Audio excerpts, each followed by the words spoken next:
Hello dear student, कैसे हैं आप। उम्मीद करते हैं कि आप सब अच्छे होंगे। आज इस वीडियो से हम क्लास 12th में केमिस्ट्री के जो फर्स्ट चैप्टर है हमारा विलियन सॉल्यूशन, उसके बारे में बात करेंगे। तो देखो, इसमें हम कुछ पार्ट निहित प्रश्नों को सॉल्व करेंगे जो हमारे पास पहले से सॉल्व हुए पड़े हैं, जिनको हम आपको समझाएंगे। तो हम देखें तो सबसे पहला जो क्वेश्चन दिया है बेटा हमारे पास वो है कि यदि 22 ग्राम बेंजीन में 122 ग्राम कार्बन टेट्राक्लोराइड घुली हो तो बेंजीन एवं कार्बन टेट्राक्लोराइड के द्रव्यमान प्रतिशत की गणना कीजिए। तो इसके लिए हमने आपको एक फॉर्मूला बताया था कि द्रव्यमान प्रतिशत के लिए हम एक अवयव का द्रव्यमान बटे में विलयन का द्रव्यमान, जिस अवयव का हम निकाल रहे हैं उस अवयव का द्रव्यमान निकालेंगे और उसके बटे में हम विलयन का द्रव्यमान लेंगे और उसको हम 100 से मल्टीप्लाई कर देंगे और जहाँ से हमें क्या मिल जाएगा, द्रव्यमान प्रतिशत। विलय का निकालें या विलायक का निकालें। विलय क्या होता है, जो विलयन में जिसकी कम मात्रा होती है वो हमारा विलय होता है और जिसकी मात्रा अधिक होती है उसको हम विलायक कहते हैं। तो इसका हम सॉल्यूशन देखेंगे। तो देखो, बेंजीन का जो द्रव्यमान है वो उसमें 22 ग्राम दिया है और कार्बन टेट्राक्लोराइड का जो द्रव्यमान है वो 122 ग्राम दिया है। तो विलयन का जो द्रव्यमान निकालेंगे हम दोनों को ऐड कर देंगे, 22 प्लस 122, तो ये हो जाएगा हमारा 144 ग्राम। तो बेंजीन का जो द्रव्यमान होगा वो निकल के आएगा हमारा 22 बटे 144 गुणा 100, यानी कि द्रव्यमान प्रतिशत जो निकालेंगे हम। तो देखो, ये तो आ गया हमारा एक अवयव का द्रव्यमान यानी कि 22 और नीचे विलयन का द्रव्यमान 144 और गुणा में ये 100 हमारा, और ये हो जाएगा हमारा 15.28%। आप इसको सॉल्व कर सकते हो यहाँ से, जो हमारी वैल्यू ये मिलेगी यहाँ से। फिर उसके बाद कार्बन टेट्राक्लोराइड का द्रव्यमान हम निकालें यहाँ से। तो यहाँ से हम निकालेंगे, देखो 100, कोई भी विलयन जो होता है वो 100% होता है और 100% में से 15.28% हमारा हो गया बेंजीन। तो इसको हम 100 में से माइनस करेंगे और जो बचेगा वो हमारा हो जाएगा कार्बन टेट्राक्लोराइड का द्रव्यमान प्रतिशत। तो इस तरीके से हमारा ये क्वेश्चन सॉल्व होता है। आप चाहो तो इसको ऐसे भी कर सकते हो कि CCl4 का द्रव्यमान आप इस तरीके से निकाल सकते हो, द्रव्यमान प्रतिशत, जिसके लिए आप क्या लिखोगे, देखो इसमें जो हमारा इसका जो द्रव्यमान है वो कितना दिया है, 122 बटे 144 गुणा में 100, और इसको आप सॉल्व करोगे तो यहाँ से भी आपको मिलेगा 84.72%। आप इस तरीके से सॉल्व कर सकते हो या फिर आप उसको सीधे 100 में से माइनस कर दो और जो निकल के आएगा वो उसका हो जाएगा हमारा द्रव्यमान। अब हम देखते हैं इसका नेक्स्ट क्वेश्चन। देखो, ये हमारा क्वेश्चन नेक्स्ट है। एक विलयन में बेंजीन 30% कार्बन टेट्राक्लोराइड में घुली हुई है, तो बेंजीन के मोल अंश की गणना कीजिए। तो मोल अंश के लिए हमने आपको एक फॉर्मूला बताया था जो दोबारा से रिवाइज करा रहे हैं कि अवयव का मोल अंश, अवयव मतलब विलय हो सकता है, विलायक हो सकता है। तो अवयव के मोलों की संख्या बटे में सभी अवयव के कुल मोलों की संख्या। पहले हमें मोलों की संख्या निकालनी है और उसके बाद इस फॉर्मूले में रखेंगे और हमारा सॉल्यूशन आ जाएगा। तो इसके लिए हम नेक्स्ट पेज को ओपन कर लेते हैं। अब यहाँ से उसका सॉल्यूशन दिया है। देखो, हम किसी भी विलयन को जो मानेंगे वो कितना होता है हमारा, 100 ग्राम ले सकते हैं उसको, और बेंजीन का जो द्रव्यमान है वो हमारा 30 ग्राम दिया है और कार्बन टेट्राक्लोराइड का जो द्रव्यमान है वो जब हम 30 ग्राम 100 में से माइनस करेंगे तो हमें मिल जाएगा 70 ग्राम। तो कहने का मतलब ये 70 ग्राम हो गया हमारा कार्बन टेट्राक्लोराइड और बेंजीन हो गया हमारा 30 ग्राम। तो इस तरीके से अब जब हम बेंजीन का मोलर द्रव्यमान निकालेंगे तो मोलर द्रव्यमान निकालने के लिए हम क्या करेंगे, पहले देखेंगे कि कार्बन का कितना द्रव्यमान होता है मोलर द्रव्यमान। तो कार्बन का रहता है 12 और इसमें कार्बन कितने हमारे 6, तो 12 को हम 6 से मल्टीप्लाई कर देंगे, प्लस हाइड्रोजन का परमाणु क्रमांक 1 होता है, उसका परमाणु भार भी इसका एक ही होता है। तो इसमें हाइड्रोजन कितनी है हमारी 6, तो 1 को हम 6 से मल्टीप्लाई कर देंगे। तो इस तरीके से हम 12 छिंग 72 और 6 एकम 6, तो इन दोनों को ऐड करने पर मिलेगा हमें 78, जिसको हम बोलते हैं ग्राम मोल इनवर्स, या फिर आप ऐसे बोल सकते हो कि ग्राम बटे मोल।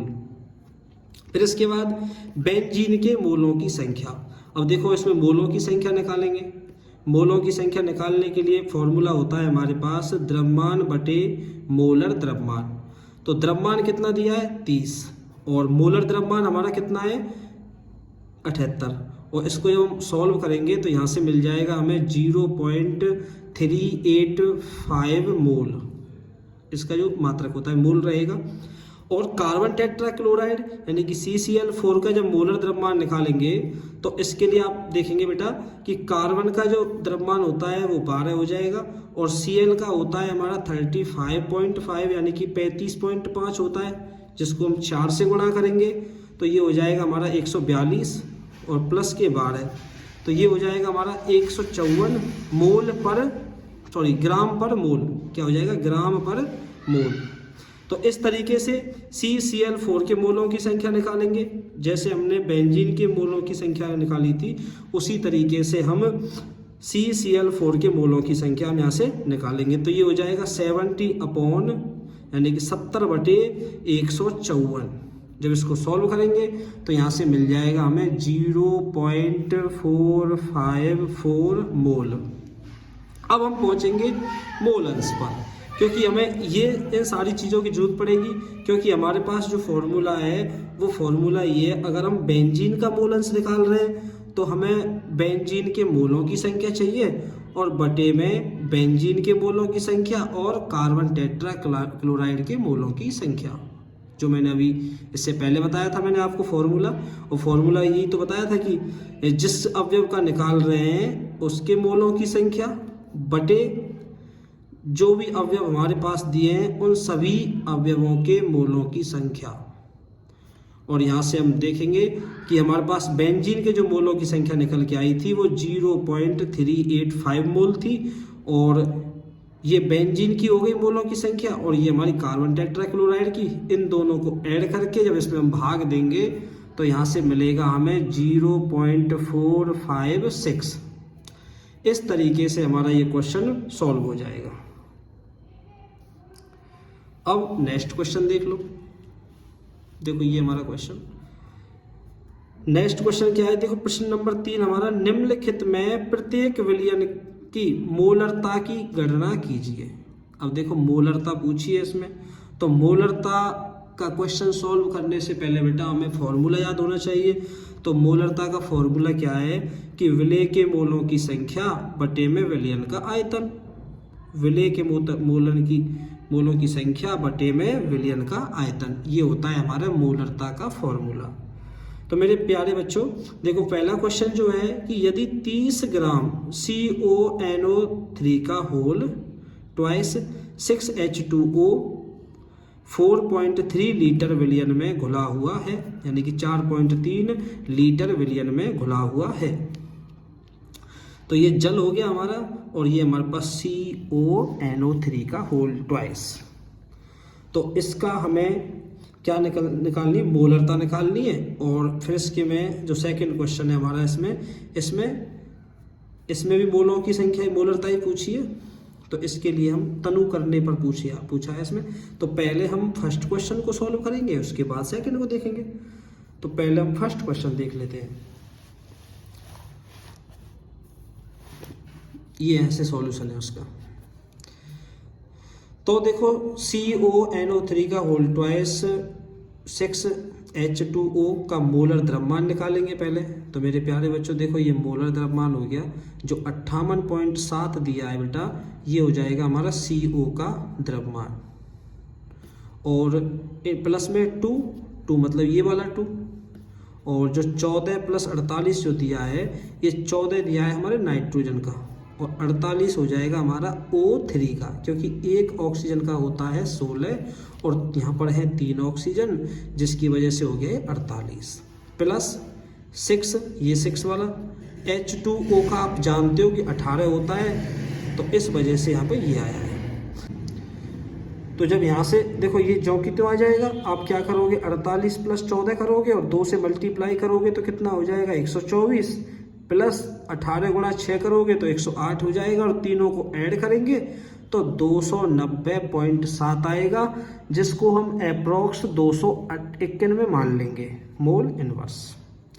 फिर इसके बाद इसमें मोलों की संख्या निकालेंगे। अब आप देखें तो इसका जो द्रव्यमान दिया था वो 30 ग्राम था और 30 ग्राम में हम मोलर द्रव्यमान से इसमें भाग दे देंगे और इससे इतने मोल निकल के आ जाएंगे इसमें। अब विलयन का आयतन देखो, विलयन का जो आयतन है वो इसमें दिया है 4.3 लीटर और इसकी जब मोलरता निकालेंगे तो देखो ये आपके मोलों की संख्या हो गई और बटे में इसका जो आयतन है विलयन का आयतन, मतलब जिसकी हम मोलरता निकाल रहे हैं उसके मोलों की संख्या बटे में पूरे विलयन का आयतन। फिर इसको हम डिवाइड करेंगे तो हमें ये मिलेगा, इसमें दिया है मोल लीटर इनवर्स और इसको हम ये भी लिख सकते हैं, तो ये हो जाएगा इसका आंसर। अब उसका सेकंड पार्ट देख लेते हैं। उसमें 2 क्वेश्चन थे ना, ये वाला, ये क्वेश्चन हमारा देखो ये वाला, ये सेकंड पार्ट कि 30 ml 0.5 मोल या m बोल सकते हैं H2SO4 को 500 ml तनु करने पर इसकी मोलरता क्या होगी उसको देखेंगे। ये हमारे बी क्वेश्चन का सॉल्यूशन है। तो बेटा उसमें क्या था, तनु करने के बाद, तो तनु करने से पूर्व H2SO4 विलयन का आयतन जो हमारा V1 मानेंगे उसको कितना दिया था उसमें 30 ml। आप देखो बुक अपने पास रख लो, ऐसा हो जाता है कि देखो कुछ क्वेश्चन मतलब पहले पेज पर रह गए तो उसका सॉल्यूशन यहाँ है, तो आप यहाँ से तो समझ नहीं पाओगे, क्वेश्चन मेरे पास यहाँ है नहीं, उस पहले पेज पर है।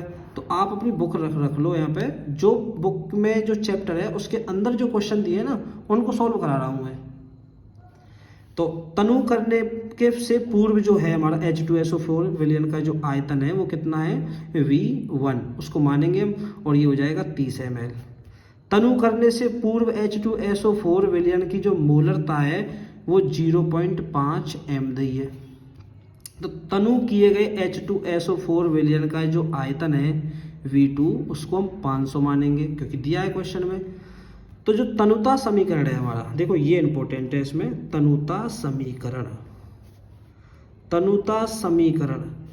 तो इसका जो सीधा सा एक बहुत इजी फॉर्मूला है ये कि M1 और V1 बराबर M2 और V2, सीधे सीधे।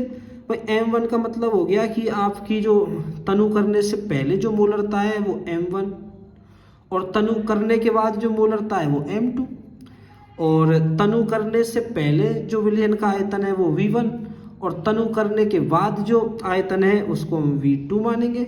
तो इसमें आयतन पूछा है, आयतन तो दिया है इसमें, यानी कि M2 पूछा है इसमें, यानी तनु करने के बाद जो विलयन की मोलरता है वो कितनी निकल के आएगी। तो इसमें M2 पूछा है तो आप M1 और V1 में हम V2 से भाग दे देंगे। तो भाग देने पर देखो M1 की वैल्यू ये पुट कर दे, V1 की वैल्यू ये पुट हो गई अपॉन में 500 ml। इससे इसको डिवाइड करेंगे तो हमारा आंसर निकल के आएगा 0.03 m। तो अब इस तरीके से आपके इसमें 3 क्वेश्चन सॉल्व हो चुके हैं। अब हम इसमें लास्ट क्वेश्चन चौथा देख रहे हैं, उसके बाद हम नेक्स्ट वीडियो देंगे उसमें देखेंगे। ठीक है, थोड़ा सा इसको मैं जूम आउट कर देता हूँ। हाँ, ये क्वेश्चन किस तरीके से दिया है कि यूरिया जिसका सूत्र होता है NH2CONH2 के 0.25 मोलर 2.5 kg जलीय विलयन को बनाने के लिए आवश्यक यूरिया के द्रव्यमान की गणना कीजिए। अब इसमें द्रव्यमान पूछा है। अब आप इसमें जो यूज करेंगे हम फॉर्मूला वो करेंगे इसमें मोलरता और मोललता का। अब किस तरीके से यूज करेंगे आप इसका सॉल्यूशन देख लो। ये इस तरीके से, ये वाला क्वेश्चन आपने देख लिया, एक बार बुक रख लो अपने पास, उसमें से पढ़ते रहना और बातों को समझते रहना। देखो विलयन की जो मोललता है वो दी है इसमें 0.25 m, सिल्स को लिख सकते हैं मोलर को। और ये हो जाएगा हमारा 0.25 मोल kg इनवर्स भी लिख सकते हैं इसको। और यूरिया NH2CO NH2 का मोलर द्रव्यमान अगर हम निकालें तो मेरे प्यारे बच्चों देखो यहाँ पे जो N दिया है इसका 14 हो गया, यानी कि नाइट्रोजन। हाइड्रोजन H2 दिया है तो इसका 2 हो जाएगा, प्लस अब CO क्या दिया, CONH2। तो देखो इसमें कार्बन का 12 हो गया, ऑक्सीजन का 16 और नाइट्रोजन का इसमें थोड़ा मिस्टेक है शायद है, नाइट्रोजन का हो जाए, देखो मैं दोबारा से लिख देता हूँ एक बार। ये हमारा नाइट्रोजन का हो गया 14 प्लस हाइड्रोजन का हो जाएगा 2, क्योंकि 2 हाइड्रोजन परमाणु दिए पे। कार्बन का हो जाएगा 12, ऑक्सीजन का हो जाएगा 16 और फिर यहाँ पे नाइट्रोजन का 14 और फिर यहाँ पे दोबारा से 2।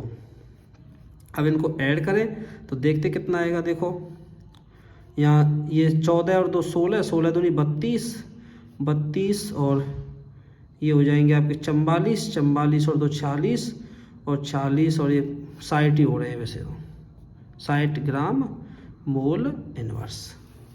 ठीक है, ये थोड़ी सी यहाँ से क्या मिस्टेक की है मुझे नहीं, ये आप देख लो इस तरीके से इसका मोलर द्रव्यमान जो आपको याद होने चाहिए अच्छे तरीके से। देखो बेटा सारी चीज़ें आप ट्रिक से नहीं निकाल सकते, नहीं सॉल्व करके निकाल सकते, कुछ बातें आपको याद होनी चाहिए। जैसे कि नाइट्रोजन है तो नाइट्रोजन का कितना द्रव्यमान होता है ये आपको पता होना चाहिए। अब कार्बन दिया है तो कार्बन का पता होना चाहिए आपको। ऑक्सीजन है, ऑक्सीजन का कितना द्रव्यमान होता है। तो कुछ चीज़ें ऐसी हैं जो आपको बेटा याद करनी पड़ेंगी। अब इसमें विलायक जो दिया है हमारे पास वो जल है, जल का द्रव्यमान कितना दिया था 2.5 kg। अब इसकी मोललता निकालते हैं। मोललता के अकॉर्डिंग हम, क्योंकि हमें देखो यूरिया का द्रव्यमान निकालना है, तो एक मोललता का ऐसा फॉर्मूला है जिसमें सिर्फ यूरिया का द्रव्यमान हमारे पास नहीं है और सारी चीज़ें हैं, तो जो नहीं है वो हमें निकालना है। तो मोललता जो हमारे पास है 0.25 मोल पर kg और यूरिया का द्रव्यमान हमारे पास है नहीं तो उसको ज्यों की त्यों छोड़ रहे हैं। और यूरिया का मोलर द्रव्यमान जो भी निकाला था हमने, देखो कोई भी चीज़ जब ऊपर बटे में है तो उसको हम नीचे लिख देते हैं। जैसे अगर ये इस तरीके से हो A/B और अपॉन में C दिया हो तो इसको हम ऐसे लिख सकते हैं बेटा कि A/BC, A/BC, यानी कि जो ऊपर वाला जो अपॉन के B था वो नीचे पहुंच जाएगा। ठीक है, तो इस तरीके से ये जो 60 ग्राम पर मोल दिया है ये इसी तरीके से नीचे पहुंचा है और ये जल का द्रव्यमान हमारे पास दिया ही है। अब इसमें हमें यूरिया का द्रव्यमान निकालना है तो इन दोनों राशियों को हम यहाँ से उठा करके इधर भेज देंगे।